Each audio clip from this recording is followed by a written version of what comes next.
Hello, friends. How are you? So, today's story is False Pride, where the moral of the story is false pride leads to one's downfall. All right, so let me start with the story. There was a castle on top of a mountain in a jungle. An army unit was posted in the castle. By the outside corner of the castle, a tall and high fir tree grew. Its branches overshadowed the castle. An owl lived on it. The owl used to fly down into the valley to hunt where tall grass and bushes grew. There, the owl found insects and a lot of small creatures to eat. Further down, there was a lake where swans lived. Their flights and gliding on water delighted the owl. He marveled at the elegance, poise, snow white color, the long necks, beautiful faces, and elegant eyes of swans. The owl longed to befriend a swan. One day, the owl came down to land on a bush by the lakeside. He acted as if he was thirsty. A very elegant and handsome swan swam nearby. As the swan glided towards him, the owl said, "Sir, I am thirsty. Would you kindly allow me to drink water?"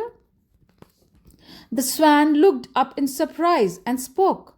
"My dear friend, the water is a gift of the nature. No one owns it. Feel free, please." The owl drank some water. Then he gave his head sideways jerks as if not satisfied. The swan asked, "Friend, you do not look satisfied. Still thirsty?" The owl replied, "Oh, gracious swan, I am no more thirsty for water. Your talk made me realize that you are an ocean of wisdom and learning. That has made me thirsty for knowledge. What about it, sir?"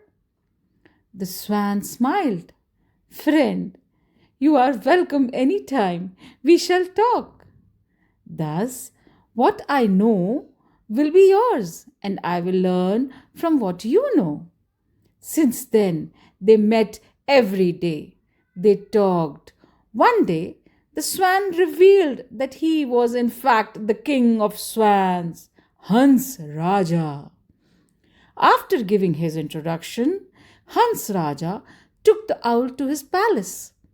It was really royal, for lunch recipes made from lotus and lily flowers were served. The owl could not know what other delicacies he ate. The pearls were offered for the dessert. The owl was dazzled. Now it became everyday thing. The swan would treat the owl in royal manner. The owl now feared that Hans Raja might reject him if he knew that he was an ordinary owl. So he lied to the swan that he too was the king of owls, Ulu Raja. After telling the lie, the owl realized that he too would have to invite Hans Raja to prove it. One day, the owl noted all the goings on in the fort. An idea came to his mind. He remembered by heart the routine of the soldiers of the fort. Then the owl flew to the lake. Hans Raja was swimming with some hen swans. The surprised Hans Raja asked, "Friend, so early in the day?" The owl answered, "Yes, friend, I have come to invite you to my palace. You have treated me so many times kindly. It is my turn now." Hans Raja tried to put him off. "What is the hurry, friend? Make it some other time." The owl insisted, "I will not go back without you. We go today, friend." So Hans Raja had to go. They flew up the hill. The owl pointed to the castle and said that it was his fort. Hans Raja was very impressed.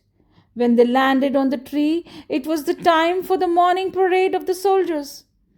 Two soldiers appeared on the parapet and sounded bugle. The owl had memorized the daily program of the soldiers. He had accordingly timed their arrival to the castle. The owl announced, "Friend, my soldiers are playing bugle to welcome you. Now the soldiers would honor you by marching and presenting you a guard of honor." The soldiers, as usual, paraded and saluted the flag. Hans Raja thought that it was being done for his benefit. Hans Raja was really delighted. He said, "Friend, you are ruling like a true warrior king. You are great." The owl boasted, "I have ordered my soldiers to sound bugle and present the guard of honor every day as long as my bosom friend of the king Hans Raja was my guest." The owl knew that was the daily exercise of the soldiers. They would do it anyway. The owl served walnuts, chestnuts, strawberries, and petunia flowers in lunch. Now, the items of the lunch were not important. The magic of the soldiers' show that worked on Hans Raja. He highly respected the owl. Meanwhile, the soldiers' unit had received orders to march from that castle. The next day, the soldiers packed up their things and began moving. Hans Raja called out to the owl, "Friend, look, your soldiers are leaving without your permission." This took the owl by surprise. He said, completely confused, there is some mistake. Some fool has given wrong orders. We'll stop them." The owl began hooting. He would think of nothing else to do. The soldiers considered the hooting of an owl a bad omen. So they postponed their departure. The next day, when the soldiers began moving out, the owl hooted again. The commander of the unit got very angry. He ordered his soldiers to shoot down the evil owl who created bad omens. One soldier shot his arrow aimed at the owl. The owl moved back and the arrow hit the swan. The swan, Hans Raja, fell down fatally wounded. The sad owl wailed by the side of his fallen friend. "Fie on me! I got my good friend killed for my false pride. Oh God!" So, children, you should understand that false pride is not good. I hope you liked the story. Goodbye.